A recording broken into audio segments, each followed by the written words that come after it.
क्या है third wave and what is delta plus variant of Covid 19। Actually आपको पता होना चाहिए कि अभी तक सेकेंड वेव पीक पे जाने के बाद डाउन हो चुका है और फाइनली इंडिया में बहुत सारी ऐसी जगह हैं जहां पर इसे लॉकडाउन वगैरह की जो सिचुएशन है वो काफ़ी नॉर्मल हो चुकी है। लेकिन ऐसा प्रोडिक्शन किया जा रहा है कि थर्ड वेव आने वाला है। लेकिन इस थर्ड वेव के आने की असली वजह क्या हो सकती है? क्या वो डेल्टा प्लस ही होगा जो अभी रिसेंट में पता चला है कि delta plus variant of Covid 19? Actually इसके पहले डेल्टा वेरिएंट था जिसे इंडियन वेरिएंट भी बोला जा रहा था डब्ल्यू के द्वारा। इंडिया में क्योंकि म्यूटेशन हुआ था इसलिए उसे इंडियन वेरिएंट बोला गया। लेकिन एक्चुअल में डेल्टा प्लस वेरिएंट क्या है इसके बारे में हम इस वीडियो में जानेंगे और थर्ड वेव की जो बात है उसे भी हम जानने की कोशिश करेंगे कि क्या इंडिया में थर्ड वेव आने की ये वाली जो वेरिएंट है वो शुरुआत है या फिर कुछ और। तो नमस्कार दोस्तों, मैं शिवशंकर तिवारी स्वागत करता हूँ आपको अपने YouTube channel exam warriors begins में। आप मुझे फेसबुक, ट्विटर एंड वीडियो की पीडीएफ और लिंक के लिए एग्जाम वॉरियर बिगिंस टेलीग्राम पे ज्वाइन कर सकते हैं। चलिए इसके बाद में आपको बता दूं कि एक जरूरी इन्फॉर्मेशन जिसमें मैंने आपको बताया था पहले भी बहुत बार बता चुका हूं मैं, जिसमें कि जो बायोग्राफी की जो मेरी प्लेलिस्ट है जहां पर मैं डे बाय डे यहाँ पर डिफरेंट डिफरेंट ऑफ जो भी अपने फ्रीडम फाइटर हैं उनके ऊपर मैं वीडियो लेकर के आ रहा हूँ, उनकी बायोग्राफी बना रहा हूँ। काफ़ी इंटरेस्टिंग है और आप भी अगर आपने फ्रीडम फाइटर में इंटरेस्ट रखते हो तो डेफिनेटली यहाँ पे जाओ, इनकी वीडियोस को देखो हमारे प्लेलिस्ट में जाके। जैसे भगत सिंह, नेताजी सुभाष चंद्र बोस, सरदार वल्लभ भाई पटेल, मिल्खा सिंह जी के बारे में मैंने रिसेंट में वीडियो बनाई है। उसके अलावा विवेकानंद जी और अटल बिहारी वाजपेयी के ऊपर मैं वीडियो बना चुका हूँ। इसके आगे आगे और भी किसी भी फ्रीडम फाइटर के ऊपर अगर आपको वीडियो चाहिए तो डेफिनेटली मुझे कमेंट बॉक्स में आप कमेंट करो और बताओ कि किसके ऊपर आपको वीडियो चाहिए, मैं उसे ज़रूर लेकर के आऊँगा। चलिए बात करता हूँ आज के अपने टॉपिक पर। चलिए सबसे पहले ये जानना जरूरी है कि एक्चुअली दुनिया भर में जो कोविड केसेस है उनकी संख्या अब तक कितनी हो चुकी है। तो आपको पता होना चाहिए कि अब तक दुनिया भर में 180 मिलियंस, दैट मीन्स कि लगभग 18 crore, ones tens 100,000 10,000 lakh 10 lakh crore and 10 crore 18 crore जो है कोविड केसेस अब तक टोटल हो चुके हैं पूरी दुनिया में। और उसमें से 39 लाख जाने जा चुकी हैं, डेथ हो चुके हैं। रिकवरी भी अप्रॉक्स 16 करोड़ से ज़्यादा हो चुकी हैं। तो ऐसे में क्या है सिचुएशन दुनिया की और किस तरीके से कौन सी कंट्री किस पोजीशन पे है हम उसको भी देखेंगे यहाँ पर। तो चलिए मैं दिखाने की कोशिश करता हूँ कि क्या है यहाँ पर अदर देश कंट्रीज का यहाँ पर सिचुएशन, जिसमें आपको मैं बता दूं कि आप अगर यहाँ पे व्यू बाई कंट्री करेंगे तो यहाँ पर पूरे कंट्री का यहाँ पर लिस्ट निकल के आएगा, जिसमें आप देख सकते हैं कि इंडिया जो है वो सेकेंड पोजीशन पे है टोटल केस के मामले में। यहाँ पर यूएसए 34 लाख समथिंग यहाँ पर केसेज हैं और वहीं इंडिया में 30 lakh, one tens 100,000 10,000 lakh 10 lakh crore, sorry 3 crore तक केसेज है यहाँ पर। और यहाँ पर 3 करोड़ से भी ज्यादा केसेस हो चुकी हैं, है ना। एक्चुअली ये वर्ल्ड काउंटिंग है, that is 34 million and this is 30 million cases. अब डेथ की बात करते हैं तो यहाँ पर डेथ में काफी ज्यादा वेरिएंट है यूएसए एंड इंडिया में। अप्रोक्सीमेटली 6 लाख डेथ हो चुकी है यूएसए में, वहीं इंडिया में 4 लाख के आसपास यहाँ पे डेथ हो चुकी है। बात करें ब्राजील की तो ब्राजील में इंडिया के कंपैरेटिवली काफी ज्यादा केसेस नहीं हैं, बट डेथ वहां पे ज्यादा हुई हैं। तो इस हिसाब से देखा जा सकता है कि इंडिया में भले ही केसेस ज्यादा थी बट डेथ अप्रोक्सीमेटली दूसरे कंट्री के खिलाफ जो था वो सब कम था। तो यहाँ पर इंडिया जो है सेकंड पोजीशन होल्ड कर रहा है यहाँ पर किस चीज में, तो यहाँ पर टोटल नंबर ऑफ केसेस में। वही हम बात करते हैं कि टोटल वर्ल्ड में वैक्सीनेशन की जो लिस्ट है उसमें इंडिया की क्या पोजीशन होल्डिंग रहती है। क्योंकि देखो अभी अगर दुनिया से अगर आप कोरोना, क्योंकि जाने वाला नहीं है और ये अगले पता नहीं कितने सालों तक रह सकता है, इसका कोई लिमिटेशन नहीं है। क्योंकि इसमें डिफरेंट डिफरेंट वेरिएंट्स जो आ रहे हैं, इतना ज्यादा म्यूटेशन हो रहा है कोविड में।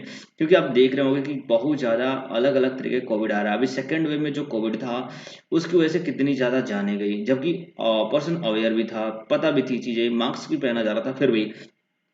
तो यहाँ पर अवेयरनेस को भी थोड़ा सा मतलब लो डाउन किया गया था। फाइनली हम देख सकते हैं कि इतनी ज़्यादा चेंजेस होने के बाद वैक्सीनेशन भी काम करना ठीक से नहीं कर सकती है। तो ऐसे में कोविड दुनिया से जाने वाला नहीं है। तो सबसे ज़रूरी चीज़ क्या है कि वैक्सीनेशन कम से कम इतना ज़्यादा किया जाए, इतना ज़्यादा किया जाए कि उस पे कंट्रोल आ जाए। और ये कंट्रोल तभी आ सकता है जब पूरी कंट्री में कम से कम 50% लोगों को, 50% से ज़्यादा लोगों को वैक्सीनेशन किया जा सके। तो यहाँ पर आप देख सकते हो कि ये पूरी दुनिया में वैक्सीनेशन की लिस्ट है, कहाँ पर कितने परसेंट लोगों को वैक्सीन दिया जा चुका है। यहाँ पे कनाडा की बात करें तो 88 पर 100% पे यहाँ पे वैक्सीन दिया जा चुका है। वहीं यूनाइटेड स्टेट में 96 ऐसे लोग हैं जिनको दिया जा चुका है। लेकिन इंडिया की बात करें तो यहाँ पर बहुत ही कम लोगों को वैक्सीनेशन हो पाया है। तो ऐसे में यहाँ पर थर्ड वेरिएंट आने की जो संभावना बताई जा रही है इंडिया में, वो काफ़ी ज़्यादा चांसेस बढ़ी हुई है। थर्ड वेव आने का बेसिक रीज़न ये भी है कि ज़्यादातर लोगों का वैक्सीनेशन हुआ नहीं है। एक्चुअली बात करें तो 50% अगर वैक्सीनेशन कहीं ज़्यादा हुई है, फुल्ली वैक्सीनेशन की बात करते हैं, यहाँ पे दो तरह की वैक्सीनेशन दिखाई गई हैं, जिसमें से है कि first dose vaccinated, first dose 70% है, और फुल्ली वैक्सीनेटेड यानी कि डबल डोज की जो बात की जाती है वो 58% है। कहाँ है? माल्टा का।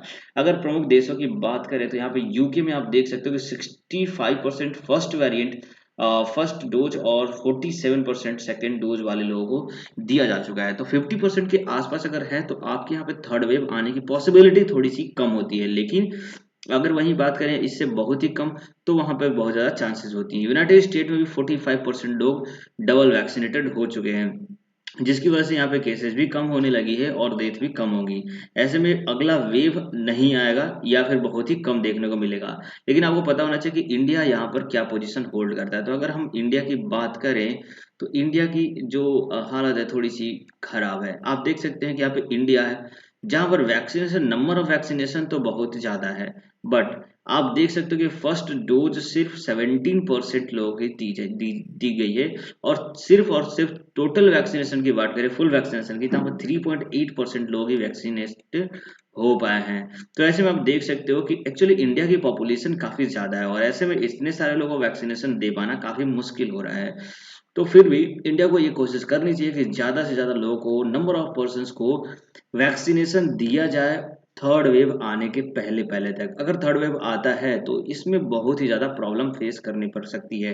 इसलिए इस वैक्सीनेशन का जो हमारा पूरा कैंपेन है उसको बढ़ाना होगा और इंडिया को ये सोचना होगा कि जितना जल्दी से जल्दी हो सके मैक्सिमम लोगों को वैक्सीनेशन किया जा सके। और ये 3.8% को बढ़ा करके हमें 50% से एबव लेके जाना है, जिसके लिए काफ़ी ज़्यादा टाइम लगने वाला है, क्योंकि अब तक इतना ज़्यादा वैक्सीनेशन होने के बावजूद भी बहुत सारे लोगों ने वैक्सीनेशन नहीं करवाया है।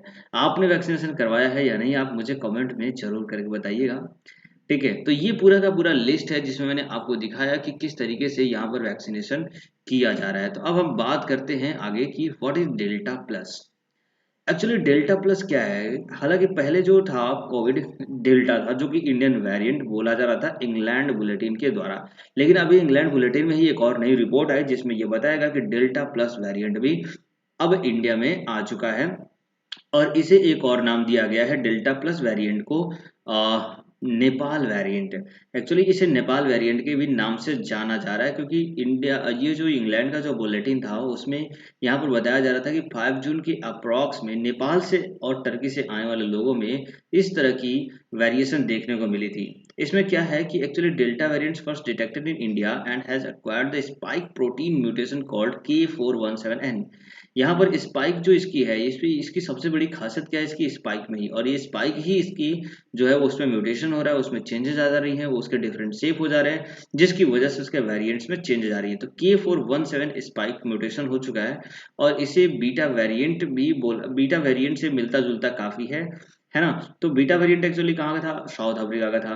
डेल्टा कहाँ का था? इंडिया का था। और इससे बताया जा रहा है कि ये नेपाल वेरिएंट है। एक आर्टिकल के अकॉर्डिंग मैं आपको दिखा दूं कि यहाँ पर बताया जा रहा है, यहाँ पे आप देख सकते हैं कि क्वाड इंडिया का यह रिपोर्ट है जिसमें बताएगा कि इज द रियली और Nepal variant of covid.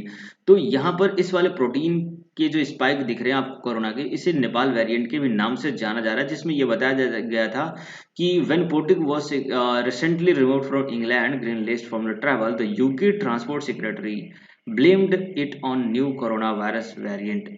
This is sort of Nepal mutation of India and variant which has been detected, है ना। तो ऐसा बोला जा रहा है कि ये जो डेल्टा प्लस जो वेरिएंट है वो नेपाल वेरिएंट है, जिसकी वजह से नेपाल काफ़ी ज़्यादा खफा है और उसने ऐसा बोला है कि नहीं ये ऐसा नहीं है, नेपाल से ऐसी कुछ बातें नहीं है। जबकि बताया जा रहा है कि 36 केसेस नेपाल वेरिएंट के यहाँ पर देखने को मिली है और इस तरीके से 36 में 27 ऐसे जो रिपोर्ट वैक्सीनेशन किए गए हैं जो नेपाल वेरिएंट से काफ़ी ज़्यादा मिलते रहे हैं। तो कुल मिलाकर देखा जाए तो ये नेपाल वेरिएंट के नाम से जाना जा रहा है। हालांकि WHO के अकॉर्डिंग किसी भी कंट्री के नाम के ऊपर किसी भी कोरोना वायरस का नाम नहीं रखा जाएगा, इसलिए इसे अभी डेल्टा प्लस के नाम से जाना जा रहा है। तो आगे जानना है कि एक्चुअली ये फाउंड कहाँ से हुआ था और किस तरीके से ये मिला। तो एक्चुअली बात कर रहे हैं कि 16 June of at least 190 cases had been found in 11 countries, जिसमें से नेपाल से 3 केसेस देखने को मिली थी, इंडिया से 8, कनाडा से 1 और ब्रिटेन में सबसे ज्यादा 36 केसेस मिली थी, जिसमें से उन्होंने बताया कि 27 जो केसेस थी वो थी जो नेपाल से जाने वाले लोगों में देखने को मिले थे। इसलिए ब्रिटेन के यहाँ पर ब्रिटेन की जो न्यूज पेपर है उसमें इसे नेपाल वेरिएंट के नाम से जाना गया है। आगे बात करते हैं कि what is the worries about the delta variants है ना। तो यहाँ पे बोला गया कि एक्चुअली जो क्या है कि जो इंडिया में अभी स्टडी चल रहा है इसके ऊपर, पूरे देश में भी अभी स्टडी चल रहा है कि जो डेल्टा प्लस वेरिएंट है क्या इसके ऊपर वैक्सीन जो होगा वो इफेक्टिव रहेगा या नहीं। अगर इसके ऊपर वैक्सीन इफेक्टिव नहीं रहता है तो बहुत ही बड़ी प्रॉब्लम होने वाली है और तब तो थर्ड वेव की आने की बिल्कुल भी चांसेस बनती हैं। तो इसे अभी स्टडी किया जा रहा है कि कितना ज़्यादा वैक्सीन जो ऑलरेडी कैंपेन चलाया जा रहा है वो कितना ज़्यादा इफेक्टिव होता है। WHO is tracking the variants of Delta variants. We are doing the 4 other variant concerned with the mutation, है ना। तो कितना ज्यादा म्यूटेशन हो रहा है उसके और क्या कॉजेज हो सकते हैं ये सभी चीजें WHO ने अपने स्टेटमेंट में दिया है।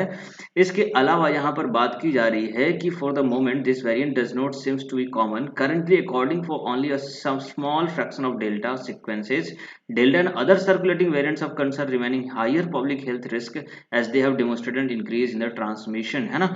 तो यहाँ पर जो भी वेरिएंट्स में देखने को मिल रहा है कि उनके ज़्यादा ट्रांसमिशन अगर अच्छा होता है, उनके अंदर ट्रांसमिशन की जो प्रोसेस है अगर वो बढ़ती है तो फिर हमारे लिए प्रॉब्लम की बात हो सकती है और इस तरह से हमें उसके डिटेक्ट करने की ज़रूरत है। ऐसा बताया गया कि हमें क्या करना होगा, हमें सर्विलांस करना होगा, इनहेंस टेस्टिंग जो है उसको इनहेंस करना पड़ेगा, बढ़ाना पड़ेगा, क्विक कॉन्टेक्ट ट्रेसिंग करनी पड़ेगी कि जहां जहां भी डेल्टा प्लस वेरिएंट देखने को मिल रहा है पूरी दुनिया में तो उसे ट्रेस करो और उसे एंड करने की जरूरत पड़ेगी और जहां भी हो सके जितना भी हो सके वैक्सीनेशन कराने की जरूरत होगी। जितना ज़्यादा वैक्सीनेशन होगा उतना ही हम डेल्टा प्लस से बच सकेंगे और फिर अनदर वेव आने से हम अपने आप को या फिर अपनी कंट्री को बचा सकेंगे। तो कहीं ना कहीं अनदर वेव इंडिया में ना आए, थर्ड वेव इंडिया में ना आए, इसके लिए ज़रूरी है कि अपने आप को प्रोटेक्ट करें और इस तरह के किसी भी नए वायरस के चपेट में आने से बचें। The mutation itself may not lead a third wave. हाँ यह भी बात बोली जाए कि एक्चुअली सिर्फ और सिर्फ म्यूटेशन ही थर्ड वेव लाने में यहाँ पे अपनी सारी भूमिका नहीं दे सकता, बट ये उसमें अपना रोल जरूर प्ले कर सकता है और उनमें सभी कारणों में से एक कारण ये भी हो सकता है कि डेल्टा प्लस वेरिएंट ज़्यादा से ज़्यादा यहाँ पर फैल सकता है। तो इस तरीके से इन सभी चीज़ों को देखते हुए ऐसा बताया जा रहा है कि अगर ये डेल्टा प्लस वेरिएंट काफ़ी ज़्यादा इंक्रीज हुआ तो थर्ड वेव आने में ज़्यादा देरी नहीं होगी। So thank you for watching the till the end of this video. आपको ये वीडियो कैसा लगा आप मुझे कमेंट करके जरूर बताइएगा। अगर अच्छा लगा है तो लाइक कर दीजिएगा और अपने फ्रेंड के साथ शेयर भी कर दीजिएगा। अगर आपने इस चैनल पे पहली बार आए हैं और अभी तक आपने सब्सक्राइब नहीं किया है तो डेफिनेटली आप इसे सब्सक्राइब करिए। इस तरह के तमाम वीडियो आपके पास मिलते रहेंगे और साथ मैंने जो मैं स्टार्टिंग बताई थी कि यहाँ पर जो आप देख रहे हैं पूरे जो भी प्ले लिस्ट है इन पे आप जाइए और आप अपने फ्रीडम फाइटर के बारे में जानिए, पहचानिए और उनके बारे में जानने का मौका लीजिए। और किसी भी अदर और फ्रीडम फाइटर के बारे में आपको जानना है तो ज़रूर कमेंट करके मुझे बताइएगा। आपका दिन शुभ रहे। जय हिंद, जय भारत।